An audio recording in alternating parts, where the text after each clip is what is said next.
Today's Daf Hey. We're learning now in the Mishnah. It tells us a number of disqualifications that they cannot testify or to be a judge. And we said basically somebody lends with interest, somebody gambles, and somebody's involved in dealing with the fruits of Shemitah.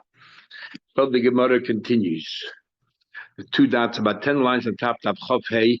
This is the Gemara for Shabbos. Amar Rabbah says Rabbah. The Mishnah says that the lender in interest is possible. Now, this is all a takanos chachamim. Just because you did an avera, ribis doesn't disqualify you from an aid, because as Traces explains, either you're talking about ribis the rabbanon. The Torah ribis is only if you give a fixed amount. I lend you $100, you pay me back 10%, 110. But if I don't give you a fixed amount, or it can change, it can vary, as we learned in great detail in Perek Ezer Neshech, in Bab Metzia, then that's what the Gemara is talking about over here. So you disqualify with the rabbanon, or even if you lend money, ribis, which is forbidden, but you think that it's all right. You think, what's the problem? He offered to give me the money, so what's wrong? It doesn't necessarily mean that you are going to lie and cheat in a case where you know you're lying. What about the loiva, the borrower? That's the lender. What about the borrower? But he is also postulated, disqualified from ages. So what do you mean? But Nantan says the Mishnah malve beribis. When it answers milve habba beribis. It's supposed to, as if it's read, a loan that happened with interest, then they are disqualified from taking testimony, the lender and the borrower. Now, if the words are milva haba beribis, then it includes not only the borrower, but also includes the witnesses, it includes everybody else. But other Rishonim hold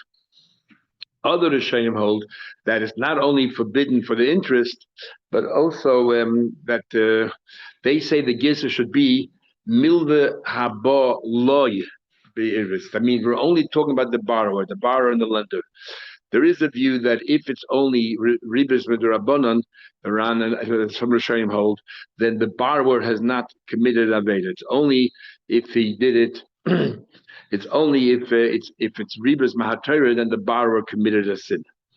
There is an interesting debate, and some of the Rishonim asked the question. The Achrayim talk about a great land. When we say that somebody lent money with interest, and he cannot give testimony, is it only when it was paid out, or even if it wasn't paid out? The moment that the borrower committed himself to learn to pay with interest, he's already considered a Rosh, and he cannot be a proper aegis.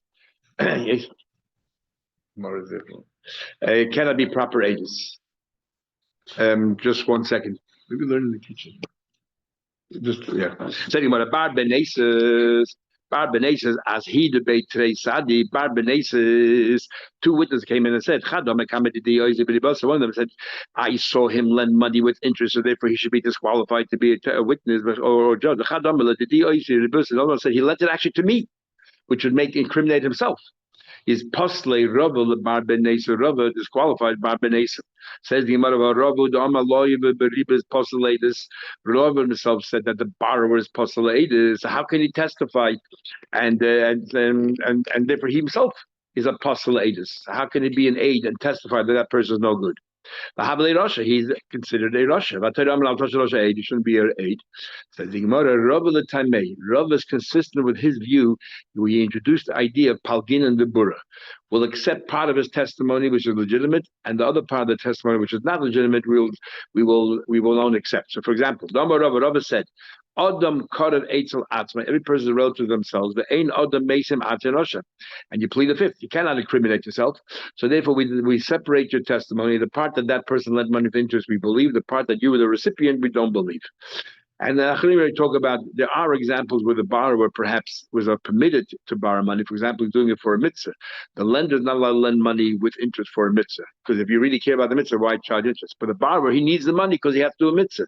So maybe some say he did not do an avera for borrowing with interest. Anyway, but the Gemara seems to be talking about an ordinary case. There was a butcher. Now the Gemara will tell us, how do you remedy? Let's say you've been caught out and cheated. Is that it?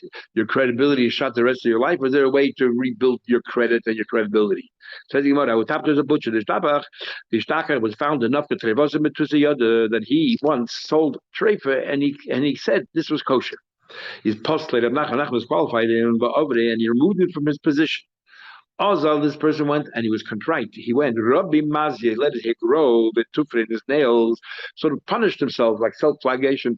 He punished himself so that to show that he was, remorseful.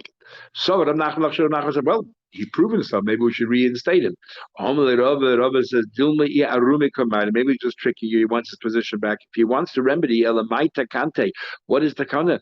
Like Rabidi Barovin, somebody suspected of selling, passing off treifa as kosher. Ain like takona, there is no remedy. So he goes to a place that nobody recognizes him, and someone showing him ad, and he dresses in black. And he shows that money is not going to change anything. If he finds an object worth money, he returns it. And he has no credibility. He goes to a place that nobody knows him, so he doesn't have to prove anything. And yet he returns the money. He has shown that he got it out of his system and that he can once again be honest. Or that he passes the ruling on his animal that he checked his treif, and in those days, if he said it was treif, it went to you lost all your money. And dafka to a place that no one knows you, because this is the worst possible case treifa for kosher, because it was deliberate. You knew exactly what you're doing, and you knew that you thought you can get away with it, because you can be very circumspect. Nobody really knows what's going on there. Nobody knows what you found wrong, and therefore you need a very harsh tshuva that you go to a place that no one is aware of who you are. So you go to further mission. Says after we talked about Masachem Kuvia. Kuvia is like a cube. In fact, the word cube comes from kuvia. It's dice. And you have this. What's mafricha yainim? Birds that are flying, pigeons that are flying. What's going on here? My mafricha yainim will have two opinions. Here we interpret a race to see whose pigeon can get the other line first. And Abchama bar Oishia Amar Ara. He says it's a case of Ada, whereas I have my pigeon standing in front of my coat and tries to lure in other peaches from other coats, and therefore sort of I'm stealing. Why doesn't he agree with the view of Ara? He says Ara is darkish. It's not really stealing, because all the other coats, birds just flying in from abroad. It's not really there. It's only with the Rabbana darkish shalom, so it's not so bad. And therefore, he thinks that you're not even disqualified for being an ages, because people don't think they're a Ghana. It's from the world. It's not yours. So therefore, in the case where he's not going to lie about money, but why does he learn so about a race?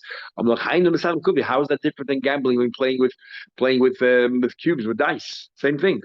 The one who says we have two kinds of gambling: one where you play with dice, and one where you play with a bird race. And the difference is as follows. We did learn before the way that Rav Sheshes learned that a smachta, he says that a smachta is only in the case where you were 100% convinced that it'll never happen. I think the example we gave is I paid you $50 on the $100 loan. I said, give it to the hand of a sholish, give it to a third party. And if I don't pay you the balance in 30 days, he can return to you the original contract, and you can once again collect me the entire $100. Why did I say that? Because I was convinced that it'll never happen. I'll pay you out. So that's an asmachta. I was convinced that it never happened, and therefore loikona, and it doesn't work.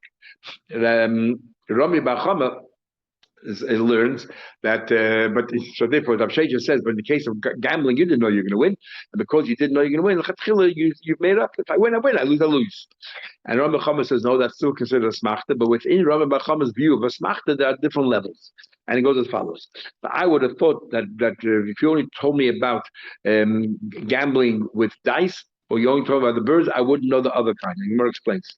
Which one are you more confident that the one that you are more confident that that you will win, and if when you lose, you're reluctant to give up your money, that's an asmachta. And asmachta is not koinah. So if we only knew one of them, we would have thought, in this case, you were confident you were going to win. Therefore, it's you're like stealing because you thought that it would never happen. But in the other case where you didn't know, you didn't know one way or another, you were glad to give up the money, and therefore it's not gazela, and that's all right. Which one is it? So Gemara explains as follows. Two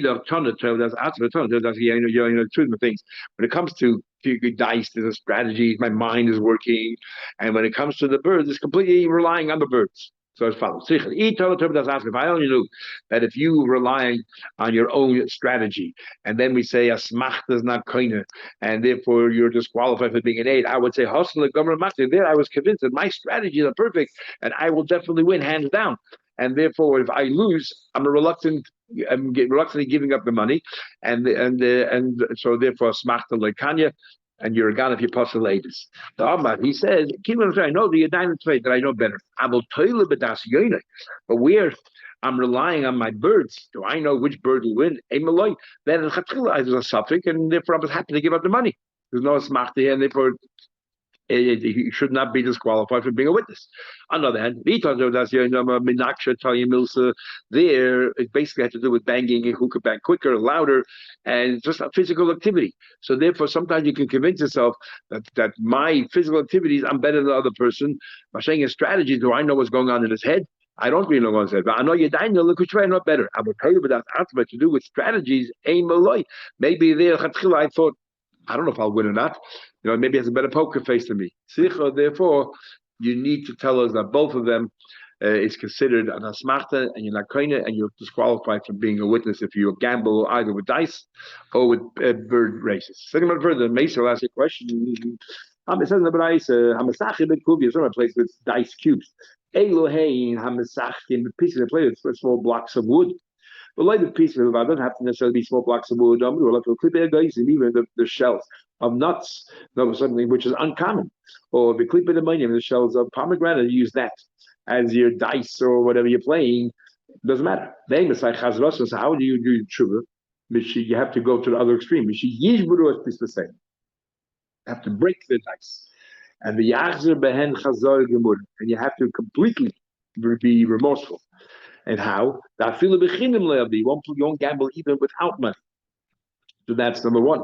That is why you're reading all this photo here about gambling on Chanukah with curtain. You're reading the lechem aponim on the kitchen, a lot of the terrible things that happens from playing blackjack or whatever on Chanukah. Number one. Number two, milda beribis. Echad malva beside them doesn't matter if the lender, the borrower. So it's like a milda beribis, the borrower or the lender. They're both guilty, and therefore they cannot be aided. Maybe how do they do? How do they do tshuva? They do tshuva by ripping up the shtar. They have to rip up the shtar. That's how they do tshuva. Big malchek is Rishonim. So rip up the shtar because at least you collect the principle. And the Ran seems to say you don't even collect the principle. Even though we had a machlekes in the Gemara about Mitzvah, the Rabbanan and Rameir. According to Rameir, you don't collect the principle. According to Rabbanan, you collect the principle. The Ran seems to be saying over here, when it comes to doing tshuva, after this behavior, you have to go to further extreme and not even collect the principle. There's also machlekes Rishonim when we talk about that you disqualify the entire shtar according to Rameir, or according to Chum you don't. What is that talking about? Only if the interest is included in the principal, or if you have two separate columns? Because some say that if the interest and the principal are all in the same column, then everyone agrees to cancel everything. Anyway, but over here, most Rishonim say you still collect the principal, just to give up the rip of the shtar, and which means it denies you the opportunity of collecting the chasim and shabbatim, but you still can collect the principal orally. And then, how do we then ever allow you to be witness again? He says further. The yachzer ben chazor where you have to complete shuvah. Even to a goy, you don't lend money. There's a big machlek is the Rambam and others. The Rambam holds is a mitzvah to lend money to a goy, not traders. Only the Rabbanon who don't want you to get into the habit of lending money, but we do allow you to lend kedei chayil. We do allow you to lend enough to survive. Other Rishonim hold that I even hold that it's only a reshus. You're allowed to lend money with interest to goy, and not this is the gay to all these payday lenders. If you're allowed to do more yeshiv, they're chayiv or not, more than you need to live on an average income. So anyway, you go to the other extreme, that even a nachri, according to Rambam, it's a mitzvah normally, but in this case, you go the opposite way, you don't even lend to a guy at all. Even kedei chayiv, even enough to sustain yourself, you're not going to lend money with interest. Get out of the habit, kick the habit. As the Rambam says, the pendulum has to swing all the way to the other side. They're the ones who incite these birds, but not only, besides birds for what? Doesn't clarify. Inciting for a race or inciting to attract other birds to your dovecot. Not only birds, even animals, wild animals and birds. Now, if we're talking about luring in other animals, behemoth are domesticated, and therefore, how in the world are you going to attract other domesticated animals into your place? It doesn't make sense. But if you learn it's races, it could be. You train your animals to have races. You have dog races, you have all kinds of races. And how do you have parata? That you break the clappers that you use to make them run. The what's considered a complete reversal. That even in the midbar where there aren't too many birds and all the birds there are generally hefker, even there you won't go anything to attract birds. Yeah, but this part is only an explanation that we added on, and we follow the opinion of Arah. But if it would be the opinion of races, then it would be that even for no money, you won't have these kind of races. Okay, then the Bryce continues, and we'll lead into our question in a minute. These are the people who deal and sell the payers of Shemitah. The aim is when is the reversal? When it comes to another Shemitah and the Bodlu, and they walk away. Chemin says, comes in other words, Shemitah, they're not supposed to deal with Shemitah fruit, and he does. When it comes to another Shemitah, you waited 7 years, and you don't deal with payers. But more than that, not to declare, I won't deal with payers. You actually have to return the money. And what? That you give the ketzad oimer and he played by playing. I kinasti masai into the shvius. I want profit at 200 zuz from the fruits of shvius. And I'm now distributing it to all the poor. Okay, now what's the point of all this? Tanimi, as we learned of him, meal behemoth. When it comes to mafricha yenim, it gives an example of the behemoth. So let's see. Is it talking about races or talking about luring into your private domestic, bar? Please talking about races, gambling, it's like a horse race. We find behemoths also. You train them and they can run. If you talk about it, we can learn them in behemoth. Which behemoth can you lure in as a wild behemoth? Behemoths are domesticated, they're docile. But says, you have a thing called a shert habor, a wild ox. And a wild ox is an argument whether it's treated like a behemoth or like a chaya. The big nafkamin halacha is the fats. The fats of a behemoth are also to eat. The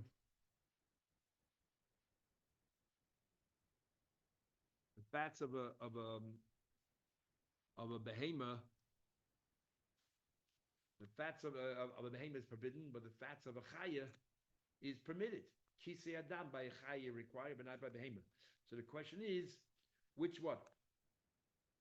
Is it a behemoth or is it a chaya? So, or if you follow the opinion that a behemoth is wild, so you can lure it in. So it's possible to be talking about that. It could still be the view of Ara. Says the Gemara, in B'Shred about a wild cow, come on, B'Shred about mean behemoth is an animal. Not Shred about mean behemoth considered a behemoth. Of Yisrael mean chaya.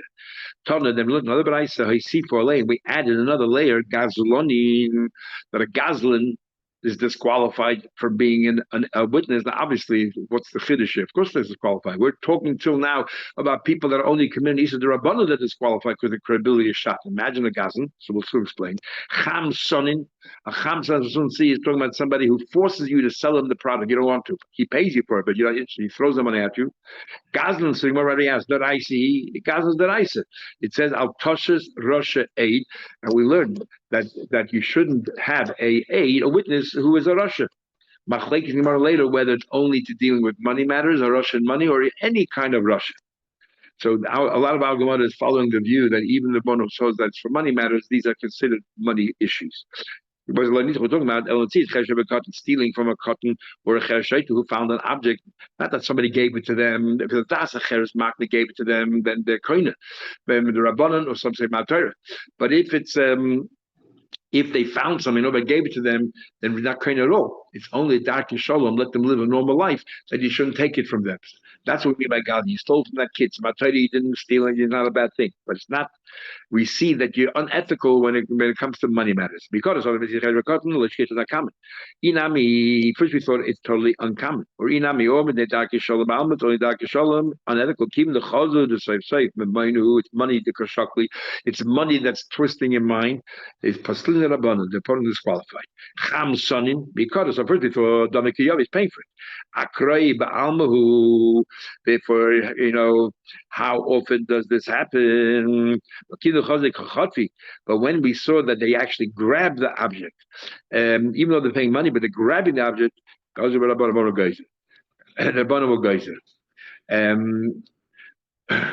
Trace already asks, what about the fact that Sam says also, everyone the Ten Commandments, you shouldn't desire someone else's things. So Taisa gives two very fundamental answers, and Machlekes the Rambam and the Ravid as well, and that is one answer Taisa is, or one opinion Taisa is that Lo Sachmid is only if you don't pay money and you want desires for another thing, but if you pay money, there's no Lo Sachmid. And therefore, because there's no Los Ahmed, what's the problem? The Chamson pays money. The other view of traces is that Los Ahmed is even if you pay money for it, you're violating Los Ahmed. But people with Gemara in Bava Metzia, the Rav says, people don't think it's an Aveda. Right? People don't think it's a Aveda. They think They think they think that Los Ahmed is only if you don't pay for it. If I pay for it, what's the big deal? They don't realize. Actually, the Rambam holds interesting that Sachma is even if you pay, and like Tisaba, you don't do lust for someone else's things only if you're not prepared to pay. Then we're going to continue. We learned, we add more. Haroyim, a shepherd, Hagaboyin, big machlekes showing you how to learn different Gabay and a Meiches. But some say that a Gabay is someone who collects like a head tax, like Rashi says here, head tax and so on. And Meiches is somebody who collects fixed amounts, like you have to pay when you cross a bridge. And the difference is that a gabayin in a way is worse than a meiches because a gabayin they can charge. Nobody really knows what each person's income is, and they can charge whatever they want. When it comes to a bridge, it's pretty fixed for everybody. And also others say that gabayin is with the different gabay and meiches is that a gabay is hired by the government to go ahead and collect taxes, and the meiches buys the right from the government to collect the taxes, and he can charge everybody whatever he wants. So what happened? Why did they add it on later? Because we thought in the beginning that this was a shepherd. What's the problem with the shepherd? They have their animals grazing in private properties. We thought that this is the animal grazing in private properties only a happenstance. It just happened to be very rare. They send the animals to other mountains to graze. The Rabbanon were goyzer. And we'll come back to Royim soon. Because I've heard it for my decais for Koshoki, only taking a fixed amount, whatever they're meant to, so therefore what's the problem? But keeping the Chazor, the Koshoki say that they're taking an additional, because no one really knows what the king wants, be Pastina, we disqualify them. Amar Rabba says Rabba. When we say a shepherd, Echad Roye Behema Daka, whether the shepherd of sheep and goats, the Echad Roye Behema Gasa, whether it's a large animal, cows, doesn't make a difference. They go in other people's pastures and then forbidden. Says the Gemara, say that. Somebody who is a shepherd on small animals in Eretz Yisrael is disqualified because they wander about in other people's properties. But a chutzlar is shaded. But a chutzlar is the kosher. Why is Yisrael is worse? Because the mitzvah of Yishuv Eretz Yisrael we want to maintain. That makes sure that everyone stays in their own properties. But roya behema gasa. But a behema gasa, I feel the Eretz Yisrael shaded. Even it's all the kosher. They don't really wander about. Says the Gemara, big, large animals sort of more or less stay near home. Ahu b'megadlim itmar. And we're talking about over here that you're raising them in your own home. But even though you're raising your own home, behemoth daka in Eretz Yisrael, we don't want because they have a tendency to go around into other people's fields. But the large ones don't go out. But stam aroya. A shepherd who takes them outside, then it's not domesticated out in the pastures. I don't care. Behema gasa, behema daka, as the Rebbe says, if you don't keep them in your own place, but to wander about, it is forbidden. In fact, very interesting. The Gemara in Sanhedrin talks about the roya, and the Gemara seems to be saying that a roya is always disqualified, makes no difference, and yet you need to learn Gemara Bava Metzia to find out that doesn't really work that way. Not all royim automatically are disqualified. Again, you see how, as Tosha says in Christmas, that you have Torah, you learn in one place, you think you just covered the entire sugi, you have to learn somewhere else to complement it. So, for example, the Raya, the Gemara there concludes, actually Rav as well, that when do we say that a Raya is disqualified? Only if he's a Raya of other people's, over his own animals. Over his own animal, we believe that he will, try to be on the cheap and let it wander in other people's properties or send it off there. But if he's a Raya for other people's animals that they pay him, we're not chayshes that he would wander in private properties because we have a rule: Ein adam chayte v'lo. You won't sin unless you personally benefit. Even it says, it says, it says, I believe them, three shepherds. Three shepherds. I believe them. The previous Mishnah, it's all right. As to be what? To be illustrated right now, to be witnesses. So if I wouldn't have said I believe them, they would be disqualified. So you see clearly from here that an average shepherd is not to be trusted. A shepherd of their own flock, which Al Gemara doesn't say it, but you have to have the Gemara Baba Tzid to tell you that. My love, they my witnesses. They see that Stam, you don't believe it. Or I said, we're not talking about witnesses. Lav Davka doesn't prove anything. The witnesses could be the believed. They cannot be judges because of their ignorance. And I'll prove it to you. We're talking about judges. They cannot go to three judges. Three. If we're talking about witnesses, why talk about three? Obviously, we're talking about judges. Then why Davka highlight three shepherds? Any three judges that are ignorant, they cannot be judges unless you accept it. Why highlight Roye Bakr if we're talking about judges? And the problem is ignorance, not a question of the shady character. So these are so remote, they're so distant, they have no idea of the ways of the world. Yet if we accept them, valid. A stam shepherd is possible if he's a shepherd over his own animals. Stam gabbai kosher, stam gabbai, unless we heard otherwise, we'll assume that they're only collecting what the king told them. The Gemara tells a story about a gabbai, which somebody who worked to collect taxes, how honest they were. Avur de Rabzeda, the father of Zeda, Avad Gliyusa, he was a tax collector, for 13 years. When the head of the government came into the town, when he saw rabbis, and we live in that rabbis are exempt from paying taxes, so he wanted to make sure they don't have to pay. Amalei, he screamed out the following pasuk, and therefore only the Talmidei Chacham knew exactly what he was saying. He would say the pasuk, Lech imi ba b'chaderecha. Why don't you come with me in the inner recesses of my house? In other words, hide before the tax collector comes. When he saw that stamp people in the city, he would say, the head tax collector came to town. But Idna Nachim Abba we are going to slaughter the father for the son, for the sake of the son, the son for the sake of the father. In other words, if one of them is a Talmid Chacham, they went hiding, the other ones are going to have to shoulder their burden. So therefore, do what you have to do to avoid it. That's the Gemara. Everybody used to hide. Either they were Talmid Chacham or they were the son or father of Talmid Chacham. So they were all hide. Kiyasi, when this guy tax collector came, boy, what do you want from me? You're complaining I'm not collecting enough taxes. There's nobody in town. When he died, he said, there's 13 that I kept folded up or bundled up in this handkerchief. And I want you to return to that person. I took it. It was excess of the amount that he owed. I don't need it. It's his. Give it back to him.